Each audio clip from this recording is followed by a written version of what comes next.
السلام علیکم ملګرو، زه یم تیمور جان او یو خپل غزل به سره شریک کوم. ډیره مننه کوم، الله مو راته خوشحال را ښاد اوسئ. غزل له وای څنګه چې رنگونه د سپرلیو ستا کمسو ته رسي، څنګه چې رنگونه د سپرلیو ستا کمسو ته رسي، داسې داغونه ټول د زړه مې سترغلو ته رسي.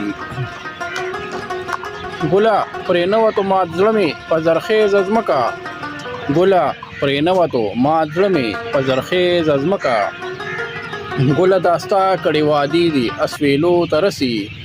کله چې ښکلی شي تور داغ د ګل په زړه جانانه، کله چې ښکلی شي تور داغ د ګل په زړه جانانه، هله یې بهر د پیمخو پلوشو ته رسي.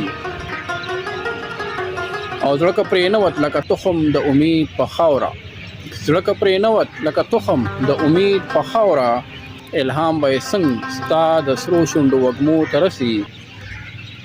که په رښتیا دا ستا د عقل خلاصه وي ګله، که په رښتیا دا ستا د عقل خلاصه وي ګله، هم ستا د زړه ناتارې اوښکې به لیمو ته رسي. سپوږمۍ ده تل بوږنېږي ستا له مخه زړه کې زما، سپوږمۍ ده تل بوږنېږي ستا له مخه زړه کې زما، ګوره دریاب د سمندر د غیږ چپو ته رسي. او فیصلې ټولې جون کې ګرانې وکړې ته تیموره، فیصلې ټولې جون کې ګرانې وکړې ته تیموره، ځکه پړاو دی کله ورځو کله شپو ته رسي. یو جهان مننه مو کوم ملګرو، الله مو راته خوشحال لره ښاد اوسئ، اباد اوسئ، الله په امان.